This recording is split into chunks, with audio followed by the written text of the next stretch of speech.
Hello नमस्कार प्यारे विद्यार्थियों, एक बार फिर आपका स्वागत है आपके अपने यूट्यूब चैनल ज्ञानवेद हिमालय क्लासेस में। आज की वीडियो में हम लोग व्याकरण से संबंधित क्वेश्चन करेंगे। हिंदी व्याकरण के जो क्वेश्चन हैं अक्सर परीक्षा में पूछे जाते हैं। जैसे इस समय राजकीय आश्रम पद्धति परीक्षा जो होने वाली है उसमें 20 क्वेश्चन हिंदी व्याकरण से पूछे जाएंगे। तो आज का जैसे पहला क्वेश्चन है, पूछा गया है कि वर्णों के समूह को क्या कहते हैं। वर्णों के समूह को क्या कहते हैं? ऑप्शन नंबर ए समूह शब्द कहते हैं, ऑप्शन नंबर बी संयुक्त शब्द कहते हैं, ऑप्शन नंबर सी वर्णमाला कहते हैं और ऑप्शन नंबर डी इनमें से कोई नहीं। तो इस प्रश्न का सही आंसर होगा ऑप्शन नंबर सी वर्णमाला। तो वर्णमाला की परिभाषा क्या होती है कि वर्णों के व्यवस्थित समूह को क्या कहते हैं? वर्णमाला कहते हैं। अगर आपसे पूछा जाए कि व्यंजनों की संख्या कितनी होती है, तो व्यंजनों की संख्या 33 होती है। कितनी होती है? 33 होती है। अगर आपसे पूछा जाए कि स्वर की संख्या कितनी होती है? 11 होती है। और उच्चारण की दृष्टि से स्वरों की संख्या कितनी होती है? 10 होती है। तो इतनी बात आप लोगों को समझ में आ गई। संयुक्त अगर आपसे पूछा जाए संयुक्त व्यंजन कितने होते हैं, तो संयुक्त व्यंजन 4 होते हैं। और अंतस्थ व्यंजन कितने होते हैं, तो अंतस्थ व्यंजन भी 4 होते हैं। स्पर्शी व्यंजनों की संख्या पूछी जाए, स्पर्शी व्यंजनों की संख्या, तो स्पर्शी व्यंजनों की संख्या 25 होती है। कितनी होती है? 25 होती है स्पर्शी व्यंजनों की संख्या। अब प्रश्न नंबर 2 देखिए। प्रश्न नंबर 2 में पूछा गया है कि आग कौन सा शब्द है? आग कौन सा शब्द है? ऑप्शन नंबर ए तत्सम, ऑप्शन नंबर बी तद्भव, ऑप्शन नंबर सी तेसज और ऑप्शन नंबर बी डी विदेशज। तो इस प्रश्न का सही आंसर है ऑप्शन नंबर बी तद्भव। तो आग कौन सा शब्द है? तद्भव है। और तत्सम क्या होगा? अग्नि होगा। क्या? अग्नि। तो अग्नि क्या है? तत्सम है। और आग क्या है? आग तद्भव शब्द है। क्वेश्चन नंबर 3 देखना है। क्वेश्चन नंबर 3 में पूछा गया है ईमानदारी कौन सी संज्ञा है? तो ईमानदारी में कौन सी संज्ञा है? ऑप्शन नंबर ए व्यक्तिवाचक, ऑप्शन नंबर बी भाववाचक, ऑप्शन नंबर सी समूहवाचक और ऑप्शन नंबर डी इनमें से कोई नहीं। तो अगर आपसे पूछा जाए कि संज्ञा कितने प्रकार की होती है, क्वेश्चन पूछा जाए संज्ञा कितने प्रकार की होती है, तो संज्ञा 5 प्रकार की होती है। संज्ञा के कितने भेद होते हैं? 5। और वो पूछे जाए मुख्य कितने भेद होते हैं, तो मुख्य 3 भेद होते हैं। कितने? मुख्य 3 भेद होते हैं। और कुल भेद कितने होते हैं? 5 होते हैं। कितने भेद होते हैं? 5। अगर आपसे पूछा जाए संज्ञा की परिभाषा क्या होती है, तो व्यक्ति वस्तु स्थान के नाम को क्या कहते हैं? संज्ञा कहते हैं। किसी व्यक्ति वस्तु या स्थान के नाम को क्या कहते हैं? संज्ञा कहते हैं। अब जैसे यहाँ पे पूछा गया ईमानदारी में कौन सी संज्ञा है, तो इस प्रश्न का सही आंसर है ऑप्शन नंबर बी भाववाचक संज्ञा। तो भाववाचक संज्ञा यहाँ पे पूछा गया था कि ईमानदारी में कौन सी संज्ञा है, तो इस प्रश्न का सही आंसर होगा ऑप्शन नंबर बी भाववाचक संज्ञा। व्यक्तिवाचक संज्ञा क्या होते हैं? किसी का नाम क्या कहलाता है? किसी का नाम क्या कहलाता है? व्यक्तिवाचक संज्ञा कहलाती है। समूहवाचक में क्या है? समूह का बोध हो, समूह का बोध हो, तो वहाँ पे क्या होगा? समूहवाचक संज्ञा होगी। और भाव में क्या होता है? भाव में जैसे अगर कहा जाए प्यार शब्द है, दुख है, गुस्सा है, ये सभी किस में आएंगे?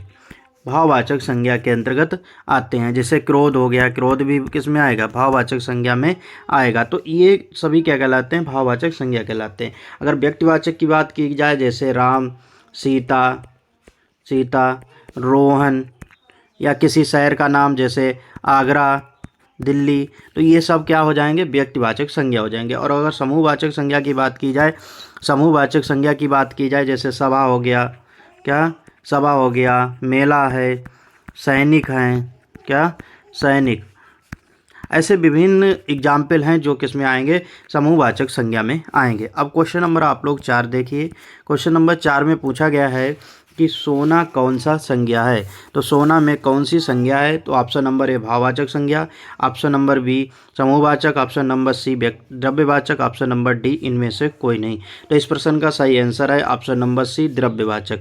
द्रव्यवाचक में पदार्थ की बात की जाती है, द्रव्यवाचक को पदार्थवाचक संज्ञा भी कहते हैं। तो भाववाचक संज्ञा समझ में आ गई, समूहवाचक संज्ञा समझ में आ गई, द्रव्यवाचक संज्ञा समझ में आई है। जैसे मान लीजिए ईंट, क्या है? ईंट क्या है? द्रव्यवाचक संज्ञा है। दूध क्या है?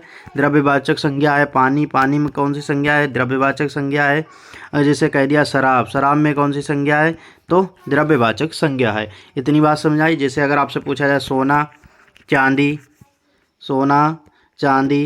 तावा, इनमें सब में कौन सी संज्ञा होगी, तो इनमें सब में होगी द्रव्यवाचक संज्ञा। इतनी बात समझाइए।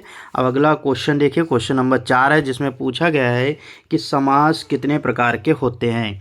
समास कितने प्रकार के होते हैं। ऑप्शन नंबर ए 2 प्रकार के, ऑप्शन नंबर बी 4 प्रकार के, ऑप्शन नंबर सी 6 प्रकार के और ऑप्शन नंबर डी 8 प्रकार के। तो समास के कितने भेद होते हैं, तो समास के 6 भेद होते हैं। कितने भेद होते हैं, 6 भेद होते हैं। कौन कौन से। एक अव्ययभाव समास होता है। कौन सा, अव्ययभाव समास होता है।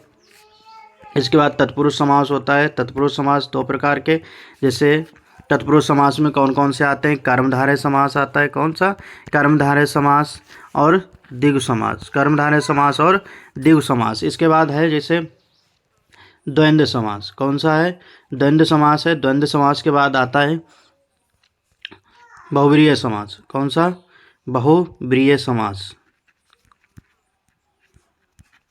बहुव्रीहि समास।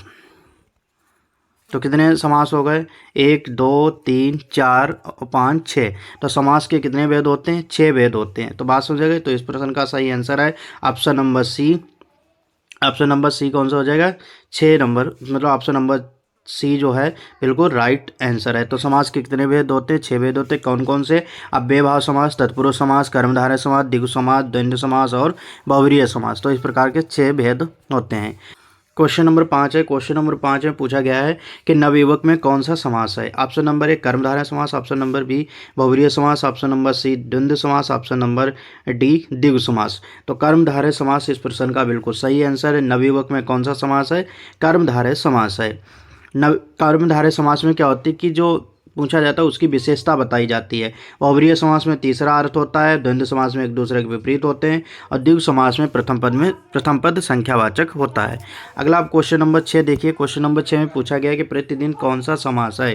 प्रतिदिन में कौन सा समास है। ऑप्शन नंबर ए बहुव्रीहि समास, ऑप्शन नंबर बी द्वंद्व समास, ऑप्शन नंबर सी अव्ययभाव समास, ऑप्शन नंबर डी द्विगु समास। तो इस प्रश्न का सही आंसर है ऑप्शन नंबर सी अव्ययभाव समास। अव्ययभाव समास में कौन सा है, तो अव्ययभाव समास क्या होता है कि जैसे यहाँ पे प्रतिदिन, प्रत्येक दिन, तो यहाँ पे कौन सा हो जाएगा, अव्ययभाव समास हो जाएगा। बहुव्रीहि समास समझ में आ गया। जैसे हमने अगर कहा कि दशानन, क्या हमने कहा कि दशानन, तो 10 आनन, तो तीसरा अर्थ निकलता है किसे कहा जाता है, रावण को। अगर आपसे कहा जाए पंचमुखी, क्या पंचमुखी, या अगर आपसे कहा जाए पंचमुखी किसे कहा जाता है, बजरंगबली को कहा जाता है। किसको कहा जाता है, हनुमान जी को कहा जाता है। किसको, हनुमान जी को कहा जाता है।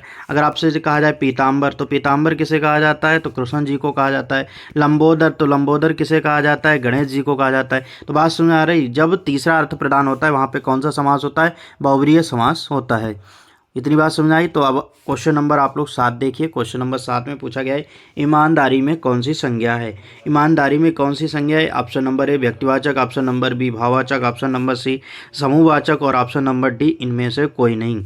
तो इस प्रश्न का सही आंसर है ऑप्शन नंबर बी भाववाचक। तो ईमानदारी में कौन सी संज्ञा है, इस प्रश्न का सही आंसर है ऑप्शन नंबर बी भाववाचक। व्यक्तिवाचक में जैसे राम हो गया, सीता हो गई, या फिर आगरा है, दिल्ली है, लाल किला है। तो इस तरीके के जो होते हैं किसी का नाम क्या कहलाता है, व्यक्तिवाचक संज्ञा के अंतर्गत आते हैं। अगर अब जैसे है समूहवाचक संज्ञा, समूहवाचक संज्ञा में जैसे हो गया मेला है, कौन सा सब, मेला है, सभा है, समिति है, सभा समिति, जहाँ पे समूह का बोध होता है, जहाँ पर समूह का बोध होता है तो वहाँ पे कौन सी संज्ञा होती है, समूहवाचक संज्ञा होती है। भाववाचक जैसे दुख, जो दोस्त, दर्द, ये सब क्या आते हैं, भाववाचक संज्ञा में आते हैं। अब क्वेश्चन नंबर 8 है। क्वेश्चन नंबर 8 में पूछा गया है कि सोना कौन सा संज्ञा है। तो सोना में कौन सी संज्ञा है। ऑप्शन नंबर ए भाववाचक, ऑप्शन नंबर बी समूहवाचक, ऑप्शन नंबर सी द्रव्यवाचक, ऑप्शन नंबर डी इनमें से कोई नहीं। तो सोना में कौन सी संज्ञा है, तो इस प्रश्न का सही आंसर है ऑप्शन नंबर सी द्रव्यवाचक। तो द्रव्यवाचक में कौन सी संज्ञा, द्रव्यवाचक किसे कहते हैं, जहाँ पे पदार्थ का बोध होता है उसे क्या कहते हैं, द्रव्यवाचक संज्ञा कहते हैं। किसका, पदार्थ का बोध होता है, पदार्थ का बोध होता है उसे द्रव्यवाचक संज्ञा कहते हैं। जैसे अगर पूछा जाए पानी में कौन सी संज्ञा है, द्रव्यवाचक। दूध में कौन सी संज्ञा है, द्रव्यवाचक। तो बात समझ आ गई है। तो क्वेश्चन नंबर अब आप लोग 9 देखिए। क्वेश्चन नंबर 9 में पूछा गया है लंबोदर में कौन सा शब्द है। लंबोदर कौन सा शब्द है? ऑप्शन नंबर ए रूढ़, ऑप्शन नंबर बी यौगिक, ऑप्शन नंबर सी योग ऋण और ऑप्शन नंबर डी इनमें से कोई नहीं। तो इस प्रश्न का सही आंसर है ऑप्शन नंबर सी योग ऋण। योग ऋण क्या होता है? जिसका अगर खंड किए जाएं, अलग किया जाए तो जिसका कोई अर्थ होना चाहिए। जैसे लंबोदर लिखा है तो हो जाएगा लंबा प्लस उदर, तो यहाँ पे क्या हो जाएगा? तो लंबा पेट किसका होता है? गणेश जी का। तो यहाँ पे तीसरा अर्थ मिला है, तो यहाँ पे कौन सा हो जाएगा? तो ये हो जाएगा योग रूढ़। यौगिक क्या होता है? जैसे लिखा है पाठशाला, क्या लिखा है? पाठशाला, तो हम तोड़ेंगे पाठ प्लस शाला, तो ये दो खंड हुए हैं, तो इन दोनों के अर्थ हैं पाठ मीन्स पाठ और शाला मीन्स घर। तो पाठ का शाला मतलब अध्ययन करने वाली जगह। तो यहाँ पे बात सुनाई, तो इसका भी अर्थ है। अब जैसे रूढ़ शब्द है, कौन सा? रूढ़ शब्द है। अब जैसे यहाँ पे लिखा कल, कल को अगर हम तोड़ेंगे तो का प्लस ला, तो यहाँ पे कोई इनका अर्थ नहीं है, तो ये शब्द क्या कहलाते हैं? रूढ़ शब्द कहलाते हैं। क्वेश्चन नंबर 10 देखिए, क्वेश्चन नंबर 10 में पूछा गया है गोल में विशेषण है। क्या पूछा गया है? कि गोल में विशेषण है, तो गोल में कौन सा विशेषण है? ऑप्शन नंबर ए सार्वनामिक विशेषण, ऑप्शन नंबर बी परिणामवाचक विशेषण, ऑप्शन नंबर सी गुणवाचक विशेषण, ऑप्शन नंबर डी इनमें से कोई नहीं। तो इस प्रश्न का सही आंसर है ऑप्शन नंबर सी गुणवाचक विशेषण। गुणवाचक विशेषण में क्या होता है कि किसी की विशेषता बताई जाती है जो उसके गुण का बोध कराती है। जैसे अगर आपसे कहा जाए कि जैसे यहाँ पे लिख दें नव युवक, क्या लिखें? नव युवक, तो यहाँ पे क्या हो जाएगा? गुणवाचक विशेषण होगा। क्या? गुणवाचक विशेषण होगा। जैसे कहा कि नई शर्ट, क्या? नई शर्ट। लंबा व्यक्ति, क्या? लंबा लड़का, या कहा जाए काला लड़का, क्या कहा जाए? काला लड़का, तो लड़का कैसा है? काला है, तो यहाँ पे क्या हो जाएगा? गुणवाचक विशेषण होगा। क्या होगा? गुणवाचक विशेषण होगा। अब देखिए क्वेश्चन नंबर 11 है। क्वेश्चन नंबर 11 में पूछा गया है कि नाक कौन सा लिंग है? नाक में कौन सी लिंग है? ऑप्शन नंबर ए पुल्लिंग, ऑप्शन नंबर बी स्त्रीलिंग, ऑप्शन नंबर सी ए और बी दोनों, ऑप्शन नंबर डी इनमें से कोई नहीं। तो इस प्रश्न का सही आंसर है ऑप्शन नंबर ए पुल्लिंग। तो नाक कौन सा, सॉरी ऑप्शन नंबर बी है इस प्रश्न का सही आंसर। नाक क्या है? स्त्रीलिंग है। जैसे कहा जाएगा अच्छी नाक, क्या बोला जाएगा? अच्छी नाक या बड़ी नाक। अगर आप कहेंगे कि जैसे अच्छा नाक तो गलत हो रहा है, बड़ा नाक गलत हो रहा है, तो यहाँ पे जब अच्छा और अच्छी लगा के देखेंगे तो अगर अच्छी से वाक्य बन रहा है तो वहाँ पे स्त्रीलिंग, और अच्छा से अगर वाक्य बन रहा है तो वहाँ पे पुल्लिंग रहेगा। बड़ा बड़ी से चेक कर सकते हैं, छोटा छोटी, इस तरीके से आप लोग चेक कर सकते हैं वह स्त्रीलिंग है या पुल्लिंग है। अब क्वेश्चन नंबर आप लोगों को 12 बताना है। क्वेश्चन नंबर 12 में पूछा है समास कितने प्रकार के होते हैं? समास कितने प्रकार के होते हैं? तो समास के 6 भेद होते हैं। समास के कितने भेद होते हैं? 6 भेद होते हैं। कौन कौन से? एक अव्ययभाव समास होता है, तत्पुरुष समास होता है, कर्मधारय समास होता है, द्विगु समास होता है, द्वंद्व समास होता है और बहुव्रीहि समास होता है। तो समास के कितने भेद होते हैं? 6 भेद होते हैं। अगला क्वेश्चन देखिए, क्वेश्चन नंबर, तो इस प्रश्न का आंसर समझ में आ गया। इस प्रश्न का सही आंसर है option number C 6। Option number question number 13 बताना है। क्वेश्चन नंबर 13 में पूछा गया है प्रतिदिन में कौन सा समास है? क्या है? क्वेश्चन नंबर 13 पूछा गया प्रतिदिन में कौन सा समास है? ऑप्शन नंबर ए बहुव्रीहि समास, ऑप्शन नंबर बी द्वंद्व समास, ऑप्शन नंबर सी अव्ययभाव समास, ऑप्शन नंबर डी द्विगु समास। तो इस प्रश्न का सही आंसर है ऑप्शन नंबर सी अव्ययभाव समास। तो अव्ययभाव समास में अव्ययभाव समास, तो अव्ययभाव समास जैसे प्रतिदिन पूछा गया तो प्रतिदिन में कौन सा समास है? अव्ययभाव समास है। अगला देखिए क्वेश्चन नंबर 14 है। क्वेश्चन नंबर 14 में पूछा गया है पाप और पूर्ण में कौन सा समास है? क्या है? कि पाप और पूर्ण में कौन सा समास है? ऑप्शन नंबर ए द्विगु समास, ऑप्शन नंबर बी अव्ययभाव समास, ऑप्शन नंबर सी द्वंद्व समास और ऑप्शन नंबर डी इनमें से कोई नहीं। तो इस प्रश्न का सही आंसर है ऑप्शन नंबर सी द्वंद्व समास। द्वंद्व समास में क्या होता है? योजक चिन्ह लगा होता है और एक दूसरे के विपरीत होते हैं। जैसे माता पिता, क्या? माता और पिता, तो यहाँ पे कौन सा? द्वंद्व समास। या दादा दादी, दादा दादी, तो यहाँ पे कौन सा समास रहेगा? द्वंद्व समास रहेगा। इतनी बात समझ आ गई है। अब आप लोग क्वेश्चन नंबर 15 देखिए। क्वेश्चन नंबर 15 में पूछा गया है मैं आज नहीं पढ़ूंगा, मैं आज नहीं पढ़ूंगा कौन सा वाक्य है? तो अर्थ के आधार पर वाक्य कितने प्रकार के होते हैं?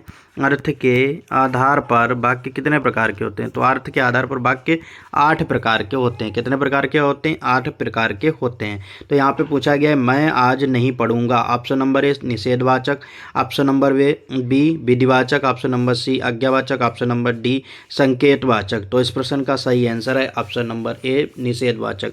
तो निषेधवाचक में क्या है कि नहीं, जब नहीं का बोध होता है तो वहाँ पे निषेधवाचक होता है। अब जैसे विधिवाचक है, विधिवाचक में जैसे मोहन पढ़ता है, मोहन खेलता है, मोहन कूदता है, मोहन जाता है, तो वहाँ पे क्या होता है कि विधिवाचक होता है। अब आज्ञावाचक में क्या होता है? एक गिलास पानी ले आओ, एक गिलास पानी ले आओ, तो वहाँ पे आज्ञावाचक होता है। संकेत, किसी को संकेत दिया जाए वहाँ पे क्या होता है? संकेतवाचक वाक्य होता है। अब क्वेश्चन नंबर आप लोगों को 16 बताना है। क्वेश्चन नंबर 16 में पूछा गया ओह यहाँ पिट ही गया, कौन सा वाक्य है? ओह यहाँ पिट ही गया, इसमें कौन सा वाक्य है? ऑप्शन नंबर ए विधिवाचक, ऑप्शन नंबर बी विस्मय वाचक, ऑप्शन नंबर सी संकेतवाचक वाक्य, ऑप्शन नंबर डी इनमें से कोई नहीं। तो इस प्रश्न का सही आंसर है ऑप्शन नंबर बी विस्मयवाचक वाक्य। तो विस्मयवाचक वाक्य में क्या होता है? अचानक में कोई बात मन में आती है तो उसको क्या कहते हैं? विस्मयवाचक वाक्य कहते हैं। जैसे ये शब्द हो गए कुछ, हाय, ओहो,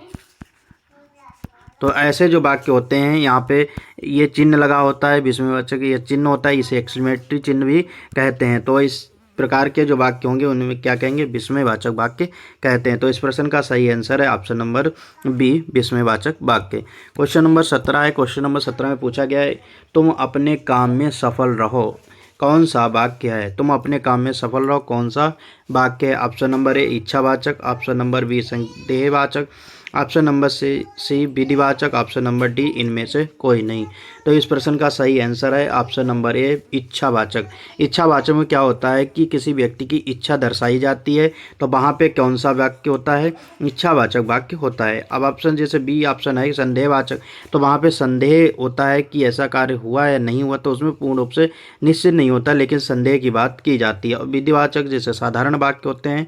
तो इतनी बात समझ में आ गई कि अर्थ के आधार पर वाक्य कितने प्रकार के होते हैं। तो अर्थ के आधार पर वाक्य 8 प्रकार के होते हैं। कितने प्रकार के होते हैं? 8 प्रकार के। अगर उत्पत्ति के आधार पर पूछे जाए तो वाक्य 3 प्रकार के होते हैं। कितने प्रकार के होते हैं? 3 प्रकार के होते हैं। क्वेश्चन नंबर अब आप लोगों को 18 बताना है, जिसमें पूछा गया यथासंभव में कौन सा समास है। क्वेश्चन नंबर 18 है, जैसे पूछा गया है यथासंभव में कौन सा समास है। ऑप्शन नंबर ए द्विगु समास, ऑप्शन नंबर बी तत्पुरुष समास, ऑप्शन नंबर सी अव्ययभाव समास, ऑप्शन नंबर डी कर्मधारय समास। यथासंभव, तो यथासंभव में कौन सा समास रहेगा? यथासंभव में कौन सा समास है? तो ऑप्शन नंबर इस प्रश्न का सही है ऑप्शन नंबर सी अव्ययभाव समास। कौन सा? अव्ययभाव समास इस प्रश्न का बिल्कुल सही आंसर है। तो अव्ययभाव समास के अंतर्गत कौन सा आता है? यथासंभव। यथासंभव में कौन सा समास है? अव्ययभाव समास है। कर्मधारय जो विशेषता बताई जाती है, और तत्पुरुष समास के भी 2 भेद होते हैं, जैसे द्विगु समास, कौन से? द्विगु समास और कर्मधारय समास। द्विगु समास और कर्मधारय समास होते हैं। अगर पूछे जाए इन दोनों के कौन सा पद प्रधान होता है, तो इन दोनों का उत्तर पद प्रधान होता है। कौन सा? उत्तर पद प्रधान होता है। क्या होता है? उत्तर पद प्रधान होता है, या फिर इसे कहा जाए द्वितीय पद प्रधान होता है। कौन सा? द्वितीय पद प्रधान होता है। तो यथासंभव में समझ आ गया कौन सा समास है? ऑप्शन नंबर सी अव्ययभाव समास होता है। और द्विगु समास में क्या? प्रथम पद संख्यावाचक होता है। और समास के कुल भेद कितने होते हैं? 6 भेद होते हैं। और मुख्य भेद अगर आपसे पूछे जाएं तो कितने? 4 भेद होते हैं। कौन कौन से? अव्ययभाव समास, तत्पुरुष समास, द्वंद्व समास और बहुव्रीहि समास, ये 4 भेद होते हैं। अगर कुल भेद पूछे जाएं तो 6 होते हैं। अब आप क्वेश्चन नंबर 19 बताना है। क्वेश्चन नंबर 19 में पूछा गया है कि विशेषण कितने प्रकार के होते हैं। क्वेश्चन नंबर 19 में पूछा गया कि विशेषण कितने प्रकार के होते हैं। तो विशेषण कितने प्रकार के होते हैं? तो विशेषण ऑप्शन नंबर ए है 2 प्रकार के, ऑप्शन नंबर बी 4 प्रकार के, ऑप्शन नंबर सी 6 प्रकार के, ऑप्शन नंबर डी 3 प्रकार के। तो इस प्रश्न का सही आंसर है ऑप्शन नंबर सी विशेषण 6 प्रकार के होते हैं। कितने प्रकार के होते हैं? 6 प्रकार के होते हैं विशेषण। इस प्रश्न का जो सही आंसर होगा ऑप्शन नंबर बी विशेषण 4 प्रकार के होते हैं। कितने प्रकार के होते हैं? 4 प्रकार के। 6 नहीं, 6 क्या होते हैं? सर्वनाम होते हैं। क्या होते हैं? सर्वनाम होते हैं। लेकिन विशेषण कितने प्रकार के होते हैं? 4 प्रकार के होते हैं। कितने? 4 प्रकार के। कौन कौन से? एक गुणवाचक विशेषण होता है। कौन सा? एक गुणवाचक विशेषण होता है। दूसरा संख्यावाचक विशेषण होता है। कौन सा? संख्यावाचक विशेषण होता है। तीसरा परिमाणबोधक विशेषण होता है। कौन सा? परिमाणबोधक विशेषण होता है। और चौथा होता है सार्वनामिक विशेषण। कौन सा? सार्वनामिक विशेषण होता है। तो इस प्रकार जो विशेषण होते हैं वो कितने प्रकार के होते हैं? 4 प्रकार के होते हैं। इस प्रश्न का सही आंसर है ऑप्शन नंबर बी, बिल्कुल सही आंसर है। अब क्वेश्चन नंबर आप लोगों को 19 बताना है। क्वेश्चन नंबर जो 19 है उसमें पूछा गया सर्वनाम कितने प्रकार के होते हैं। ऑप्शन नंबर ए है 3 प्रकार के, ऑप्शन नंबर बी 4 प्रकार के, ऑप्शन नंबर सी 5 प्रकार, ऑप्शन नंबर डी 6 प्रकार। तो इस प्रश्न का सही आंसर है ऑप्शन नंबर डी, 6 प्रकार के होते हैं। तो सर्वनाम कहते किसे हैं? संज्ञा के स्थान पर प्रयुक्त होने वाले जो शब्द होते हैं वो क्या कहलाते हैं? संज्ञा के स्थान पर प्रयुक्त होने वाले शब्द क्या कहलाते हैं? सर्वनाम कहलाते हैं। क्या? सर्वनाम। जब संज्ञा के स्थान पर जो शब्द प्रयोग होते हैं उन्हें क्या कहते हैं? सर्वनाम कहते हैं। अब संज्ञा के सर्वनाम के कितने भेद होते हैं? 6 भेद होते हैं। कौन कौन से? एक पुरुषवाचक होता है। कौन सा? पुरुषवाचक सर्वनाम होता है। निश्चयवाचक सर्वनाम, निश्चयवाचक सर्वनाम होता है। अनिश्चयवाचक सर्वनाम होता है। संबंधवाचक सर्वनाम होता है। प्रश्नवाचक सर्वनाम होता है। और निजवाचक सर्वनाम होता है। तो सर्वनाम के कुल भेद कितने होते हैं? 6 भेद होते हैं। कितने? 6 भेद होते हैं। कौन कौन से होते हैं? तो 6 के हमने आप लोगों को नाम बताए। पुरुषवाचक, निश्चयवाचक, अनिश्चयवाचक, संबंधवाचक, प्रश्नवाचक और निजवाचक। इस तरीके से 6 भेद होते हैं। तो इस प्रश्न का सही आंसर है ऑप्शन नंबर डी। अब आप लोगों को क्वेश्चन नंबर 21 बताना है। क्वेश्चन नंबर 21 में पूछा गया है संज्ञा के कितने भेद होते हैं। क्वेश्चन नंबर 21 में पूछा गया है कि संज्ञा के कितने भेद होते हैं। तो संज्ञा के कितने भेद होते हैं? अगर आपसे पूछा जाए कि संज्ञा के मुख्य कितने भेद होते हैं तो संज्ञा के मुख्य 3 भेद होते हैं। अगर पूछा जाए संज्ञा के कुल कितने भेद होते हैं तो कुल 5 भेद होते हैं। कौन कौन से? एक व्यक्तिवाचक संज्ञा होती है। कौन सी? व्यक्तिवाचक संज्ञा, जातिवाचक संज्ञा, समूहवाचक संज्ञा, पदार्थवाचक संज्ञा होती है और एक होती है भाववाचक संज्ञा। तो इस तरीके से संज्ञा के कितने भेद होते हैं? संज्ञा के 5 भेद होते हैं। बात समझ आ गई है? तो इस प्रश्न का सही आंसर है ऑप्शन नंबर सी, 5। अब क्वेश्चन नंबर आप लोगों को 22 बताना है। क्वेश्चन नंबर 22 में पूछा गया है कवि का स्त्रीलिंग क्या होगा। कवि का स्त्रीलिंग क्या होगा? ऑप्शन नंबर ए कवित्री, ऑप्शन नंबर बी कवियाणी, ऑप्शन नंबर सी कवियत्री, ऑप्शन नंबर डी है इनमें से कोई नहीं। तो इस प्रश्न का सही आंसर क्या होगा? आप लोगों को कमेंट के माध्यम से बताना है। तो इस प्रश्न का सही आंसर है ऑप्शन नंबर सी, बिल्कुल सही आंसर है। कवित्री किस तरीके से लिखा जाएगा? इस तरीके से लिखा जाएगा। क्या? इस तरीके से कवित्री लिखा जाएगा। तो प्रश्न नंबर जो सी है, प्रश्न नंबर जो 22 है उस प्रश्न का सही आंसर है ऑप्शन नंबर सी, बिल्कुल सही आंसर है। क्वेश्चन नंबर अब आप लोगों को बताना है 23। क्वेश्चन नंबर 23 में पूछा गया है, यहाँ पे सेम क्वेश्चन हो गए तो इस प्रश्न का भी सही आंसर क्या होगा? Option number C. अब क्वेश्चन नंबर 23 बताना है। क्वेश्चन नंबर 23 में पूछा गया पेड़ से फल गिरा, पेड़ से फल गिरा इस वाक्य में किस प्रकार का कारक विभक्ति होगी। तो कारक कितने प्रकार के होते हैं? कारक 8 प्रकार के होते हैं। कितने प्रकार के कारक होते हैं? 8 प्रकार के। तो पेड़ से फल गिरा इसमें कौन सा कारक है? ऑप्शन नंबर ए संबंध कारक, ऑप्शन नंबर बी अपादान कारक, ऑप्शन नंबर सी संप्रदान कारक और ऑप्शन नंबर डी अधिकरण कारक। तो इस प्रश्न का सही आंसर है ऑप्शन नंबर बी अपादान कारक। कौन सा होगा? अपादान कारकों का संबंध में संबंध दर्शाया जाता है में पर होता है। क्या? में पर का की के क्या होता है? का की के और ना नी ने होता है और रा री रे होता है। रा री रे ये क्या होते हैं? संबंधवाचक की विभक्तियां होती हैं। अगर अधिकरण की बात की जाए तो अधिकरण में और पर होता है। क्या होता है? अधिकरण में और पर होते हैं। और अगर संप्रदान में क्या बताया जाता है? के लिए बताया जाता है।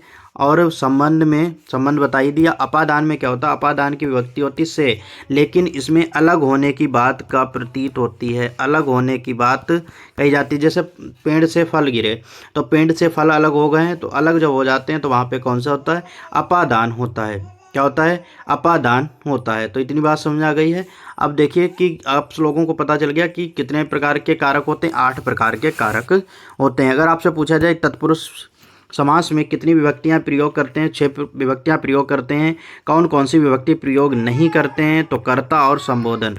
कौन सी? कर्ता और संबोधन, 2 प्रकार की विभक्तियों को हम तत्पुरुष समास में सम्मिलित नहीं करते हैं। तो कारक कितने होते हैं? 8 होते हैं, लेकिन तत्पुरुष समास में कितने प्रयोग करते हैं? तो 6 प्रयोग करते हैं। कौन कौन से नहीं? तो कर्ता और संबोधन प्रयोग नहीं करते हैं। तो क्वेश्चन नंबर अब आप लोगों को 24 बताना है। क्वेश्चन नंबर 24 पूछा है, भरत मुनि ने रसों की संख्या कितनी बताई है? भरत मुनि ने रसों की संख्या कितनी बताई है? Option number A 9, option number B 5, option number C 8, option number D 2। तो इस प्रश्न का सही आंसर है ऑप्शन नंबर सी 8। तो भरत मुनि ने रसों की संख्या कितनी बताई है? 8 बताइए। अगर आपसे रसों की संख्या पूछी जाए 9 और कुल रसों की संख्या 11, कितनी कुल रसों की संख्या कितनी है? 11 है और रसों की संख्या 9 है। और भरत मुनि के अनुसार रसों की संख्या कितनी है? 8। भरत मुनि ने कौन से रस को रस नहीं माना है? तो शांत रस को रस नहीं मानते। तो शांत रस का स्थायी भाव क्या होता है? निर्वेद होता है। क्या होता है? शांत रस का स्थायी भाव निर्वेद होता है। इतनी बात समझ आ गई है। और भरत मुनि ने कौन सी पुस्तक लिखी थी? तो नाट्य शास्त्र। भरत मुनि ने कौन सी पुस्तक लिखी है? नाट्य शास्त्र पुस्तक लिखी है। और रसों को क्या कहा जाता है? कि काव्य के प्राण। क्या कहा जाता है? काव्य के जो प्राण कहा जाता है वो किसे कहा जाता है? रसों को कहा जाता है। काव्य के प्राण जो हैं वो किसे कहा जाता है? रस को कहा जाता है। तो इस प्रश्न का सही आंसर है option number B, option number C 8। तो भरत मुनि ने रसों की संख्या 8 बताई है। अब क्वेश्चन नंबर 25 है। क्वेश्चन नंबर 25 में पूछा गया है, काव्य की आत्मा किसे कहा जाता है? ऑप्शन नंबर ए संज्ञा, ऑप्शन नंबर बी सर्वनाम, ऑप्शन नंबर सी अलंकार, ऑप्शन नंबर डी रस। तो फिर इस प्रश्न का सही आंसर आप लोगों को कमेंट के माध्यम से बताना है। अभी जब आप लोगों को क्लास कराई है उसमें हमने इस प्रश्न का आंसर दिया है, तो आप लोग देखते हैं कितने अच्छे से क्लास को पढ़ा है। जिस विद्यार्थी ने क्लास को अच्छे तरीके से पढ़ा है तो वह इस प्रश्न का बिल्कुल सही आंसर देगा। जो विद्यार्थी प्रश्न का सही आंसर देगा उसका अगली वीडियो में नाम लिया जाएगा। तो उम्मीद करते हैं कि आज की क्लास आप लोगों को बहुत अच्छी लगी होगी। अगर आप लोगों को क्लास इसी तरीके से अध्ययन करना चाहते हैं हमारे चैनल से, तो आज ही हमारे चैनल को सब्सक्राइब कर लीजिए, अपने दोस्तों को वीडियो शेयर कर दीजिए, जिससे किसी भी परीक्षा की तैयारी आप लोग बिल्कुल फ्री कर सकते हैं। और अगर आप टेस्ट देना चाहते हैं तो आज ही हमारे व्हाट्सएप ग्रुप को ज्वाइन कर सकते हैं, जिसके लिंक आप लोगों को डिस्क्रिप्शन में मिल जाएगी। आज की वीडियो में इतना ही। धन्यवाद।